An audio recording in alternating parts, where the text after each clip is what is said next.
Hari ni saya nak cerita pasal gearbox pula. So ada 5 jenis gearbox saya nak ceritakan dalam video ni. Yang paling tak bagus sekali, paling tak reliable kepada yang paling bagus sekali. So korang dengar sampai habis. Tengok korang punya kereta pakai gearbox yang mana satu.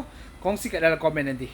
Nombor 5, gearbox DSG. Yang ini biasanya untuk kereta-kereta Continental yang banyak pakai. Kereta macam Porsche, Audi. Dia punya cost memang terlampau tinggi nak repair dan terlalu ada banyak masalah. Nombor 4, gearbox DCT. Yang ini banyak kereta-kereta China yang pakai. Okay? Lagi-lagi kereta-kereta Proton pun ada pakai. Contoh macam ni, X50 ada pakai. Okay?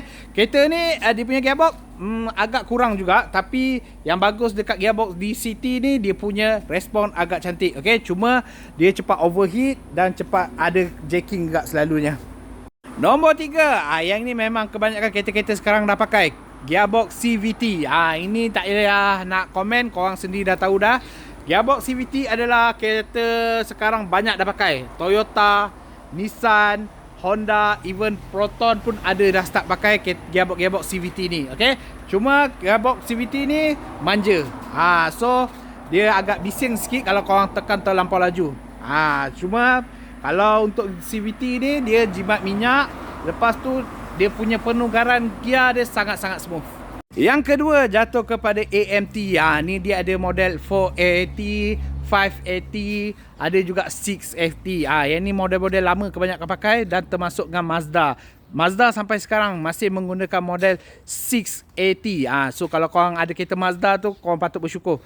Kita orang boleh katakan model untuk gearbox AMT ni memang jarang sangat-sangat rosak. Okay, cost nak repair pun murah. Respon dia pun laju dengan tahan lasak. Tapi kalau korang berminat dengan kereta baru yang pakai model AMT punya gearbox ni, boleh pergi ke Saga.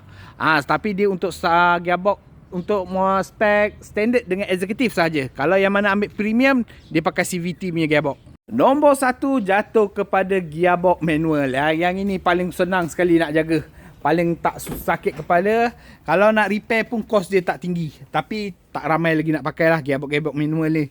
Sebab apa? Penat nak melayan dekat highway ni. Okay? So untuk pelenjan-pelenjan 3 pedal, dia akan cari manual juga. Sebab dia punya speed memang top sedapnya. Okay? So kalau kau ada kereta 3 pedal, memang kau beruntung. Kau memang legend. So kalau kau rasa video ni bermanfaat, jangan lupa like, follow dan share video-video saya. Okay? Assalamualaikum.